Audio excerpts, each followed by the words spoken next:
నమస్తే, welcome to Janabheri news.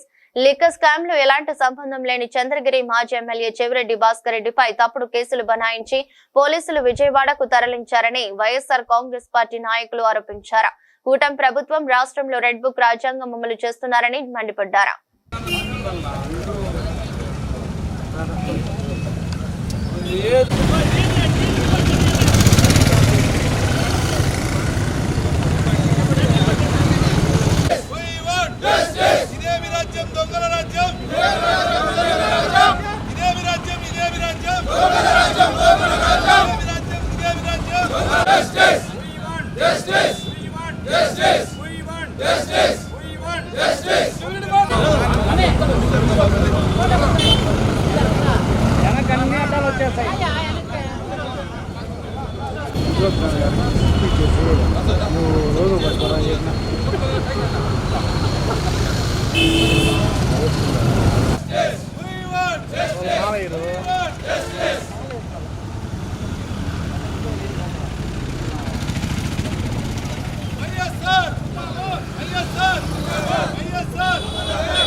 విజయనా పైకి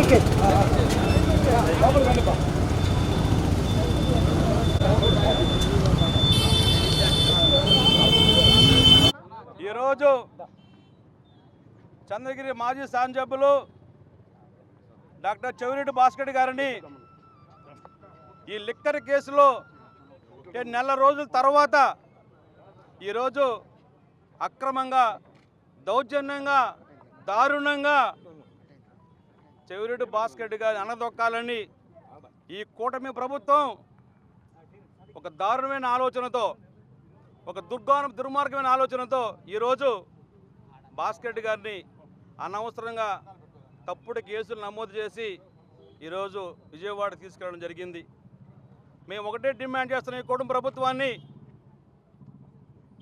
మీరు నెల రోజుల తర్వాత ఎందుకు భాస్కర్ గారి పేరు చేర్చాల్సి వచ్చింది? ఎవరి ప్రోద్బలంతో మీరు ఈ పేరుతో చేర్చాల్సి వచ్చింది? ఒకసారి కూటమి ప్రభుత్వం ఆలోచించండి. ప్రజలు కూడా చూస్తూ ఉన్నారు. ఈ వద్దు మళ్ళా కూడా ఇంకోటంట, మోహిత్ రెడ్డి గారు పాపం చిన్నపిల్లోడు, అతను కూడా లిక్కర్ కేసు సంబంధం ఉందంట. భాస్కర్ గారు మాకు మందు నుంచి చెప్తా ప్రెస్ మీట్లు పెడతానని మీరు కూడా చూస్తూనే ఉంటారు. మందు అనే విషయంలో నేను ఎప్పటి వాళ్ళు కాను. నా కుటుంబ సభ్యులు మందు తాగి చనిపోయారు కాబట్టి నేను మందుకి వ్యతిరేకం. ఎలక్షన్ టైంలో కూడా ఎవరైనా చిన్న కార్యకర్తలు వచ్చి ఏదైనా మందు అడిగితే ఆయన మాకు కూడా చెప్పేవాడు, మందు విషయం నా దగ్గరకు తీసుకురావద్దండి, అలాగైతే మీరు నా దగ్గర రాదని చెప్పే భాస్కర్ గారిని వద్దు ఒక తప్పుడు కేసులో పెట్టి అరెస్ట్ చేయడం దారుణం. మేము ఈరోజు ఈ తప్పుడుకి అరెస్ట్ నిరసనగా అంబేద్కర్ గారి దగ్గరకు వచ్చి ఒక వినతి పత్రం సమర్పించాం. అంబేద్కర్ గారు, మీరు రాసిన రాజ్యాంగం ఈ ఏపీలో జరగడం లేదు, కూటమి ప్రభుత్వం రాసిన రెడ్ బుక్ రాజ్యాంగం జరుగుతూ ఉంది.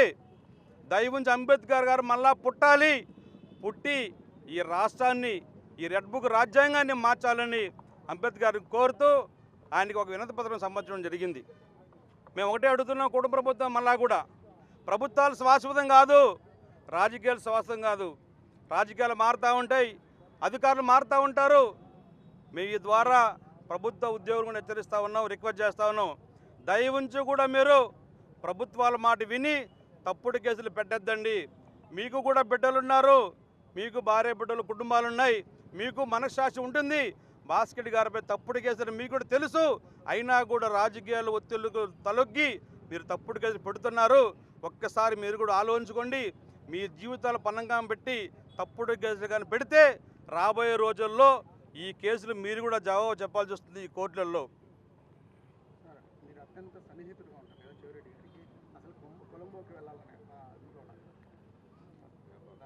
ఇప్పుడు భాస్కర్ రెడ్డి గారు బిజినెస్వేత్త, ఆయన ఏదో వ్యాపార పరంగా పోవాలనుకుంటున్నాడు. మేము ఒకటే చెప్తాను, భాస్కర్ రెడ్డి గారు ప్రెస్ మీట్లు పెట్టి పబ్లిక్గా చెప్తా ఉన్నారు, నేను ఇంట్లో ఉన్నాను, నా ఫోన్ ఎప్పుడు 24 గంటలు ఆన్లో ఉంటుంది. మీరు ఎప్పుడు అరెస్ట్ చేసుకొని చెప్పారు? చేశారా? ఏదో ఈ పోలీసులు ఓవర్ యాక్షన్ చేసి ఏదో ఆడపోయి బెంగళూరులో పోయి మేము పట్టుకొచ్చేసినాము, అంత అవసరం మీకు ఏమొచ్చింది? మా ఫోన్ ఆన్లో ఉంది కదా భాస్కర్ రెడ్డి గారి ఫోను. ప్రెస్ మీట్లో చెప్పే ప్రెస్ ద్వారా మీకు అంత తెలియజేస్తారు కదా, ఎనీ టైం ఎప్పుడు మీరు పిలిచినా వస్తానని చెప్పారు కదా, మరి మీరు ఫోన్ చేసి పిలవచ్చు కదా, ఇలా ఇంటికి వచ్చి తీసుకుపోవచ్చు కదా. ఆయన ఏదో బిజినెస్ పని కొలంబోకి వెళ్తా ఉంటే మీ లేదు వెళ్ళి ఏదో పట్టుకున్నట్టుగా కలరింగ్ తప్ప ఇవంతా కూడా ఇది కరెక్ట్ పద్ధతులు కావు. అధికారులు కూడా ఒకసారి ఆలోచించుకోండి. రాబోయే రోజుల్లో ప్రభుత్వాలు కూడా మారుతాయి. మీ రాజకీయాల్లో రేపు ఇబ్బంది పడే పరిస్థితి మీకు రాకూడదని మేము కూడా కోరుకుంటా ఉన్నాం.